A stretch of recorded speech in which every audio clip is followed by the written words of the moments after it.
தேவையில்லாமல் இந்த ஸ்டோரி ட்ராக்கை ரொம்பவே லாங்காக இழுத்து கொண்டு போகிறாங்க அப்படிங்கிற மாதிரி தான் தெரியுது. இப்போ விஜய்க்கு காலில் அடிபட்டிருக்கு, அதற்கு ஒரு மேல் நர்ஸ் வந்திருக்கிறாங்க.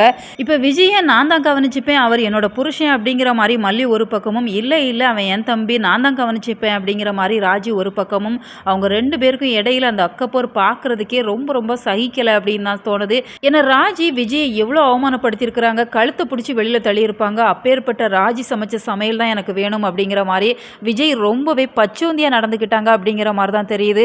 மல்லி ஒரு சின்ன தவறு பண்ணிட்டாங்க அப்படிங்கிறதுக்காக மொத்தமாகவே மல்லி பண்ண நல்ல காரியங்கள் அனைத்தையுமே விஜய் மறந்த மாதிரி காமிக்கிறாங்க. இப்போ விஜய்க்காக ராஜி ஒரு பக்கமும் மல்லி ஒரு பக்கமும் சமைச்சு வச்சிருக்கிற சூழ்நிலையில் நான் ராஜியோட சாப்பாடை சாப்பிட்றேன் அப்படிங்கிற மாதிரி விஜய் சொல்கிறப்ப மல்லி ஒரு நிமிஷம் இடிஞ்சு போயிடுறாங்க. இதெல்லாம் பார்க்குறதுக்கு உண்மையாகவே கஷ்டமாக இருக்குது. ராஜி ஒரு பக்கம் பயங்கர ஹாப்பியாக இருக்கிறாங்க. ராஜி என்ன நினச்சாங்களோ அதெல்லாம் நடக்க இருக்குது அப்படிங்கிறதால இனி வரக்கூடிய நாட்களில் மல்லி இதையெல்லாம் எப்படி ஃபேஸ் பண்ண போகிறாங்க அப்படிங்கிறத தான் காமிக்க இருக்கிறாங்க.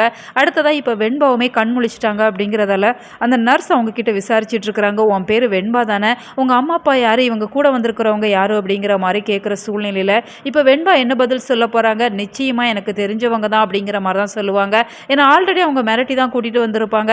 நீ மட்டும் உண்மையை சொன்ன அப்படின்னு சொன்னால் உங்கள் அப்பா அம்மாவை சும்மா விட மாட்டோம், அப்படி இல்லை அப்படின்னு சொன்னால் அந்த குழந்தை பயப்படுற மாதிரி ஏதாச்சும் ஒரு பொய்யை சொல்லி வச்சுருப்பாங்க அப்படிங்கிறதால வெண்பாவுமே ஆமாம்மா எனக்கு அவங்க தெரிஞ்சவங்க தான் அப்படிங்கிற மாதிரி தான் சொல்ல போகிறாங்க. இருந்தாலுமே அந்த நர்ஸுக்கு அது சந்தேகமாக இருக்குது அப்படிங்கிறதுல அவங்க தொடர்ந்து விசாரணையில் இறங்க தான் செய்வாங்க. இந்த குழந்தைய நம்ம எங்கேயோ பார்த்துருக்கோமே அப்படிங்கிற மாதிரி தான் யோசிச்சு பார்க்குறாங்க. இந்த ஹாஸ்பிட்டலை பொறுத்த வரைக்கும் ரொம்பவே ஃபேமஸான ஹாஸ்பிட்டல் அப்படிங்கிறதால விஜய் மல்லி வெண்பா 3 பேருமே அடிக்கடி இந்த ஹாஸ்பிட்டலுக்கு வந்திருக்கிறாங்க அப்படிங்கிறதால அந்த நர்ஸுமே கூடி சீக்கிரம் கண்டுபிடிச்சிருவாங்க. அடுத்ததாக இப்போ தீபன் அல்லது தீபிகா 2 பேருமே ஹாஸ்பிட்டல் வரதுக்கு வாய்ப்பு இருக்குது. ஏன்னா கடைசியாக தீபன் தீபிகா 2 பேரில் யாராச்சும் ஒருத்தர் தான் காப்பாற்றுவாங்க அப்படின்னு சொல்லி தான் நிறைய எதிர்பார்ப்புகளையுமே ஏற்படுத்தி இருக்கிறாங்க. ஏன்னா தீபிகா தான் தொலைச்சாங்க அப்படிங்கிறதால தீபன் தீபிகா 2 பேரும் ஹாஸ்பிட்டல் வர்றப்ப வெண்பாவை பார்க்கலாம். ஸோ வெயிட் பண்ணி பார்க்கலாம். உங்களோட கருத்துக்களை மறக்காமல் கமெண்ட்டில் சொல்லுங்கள்.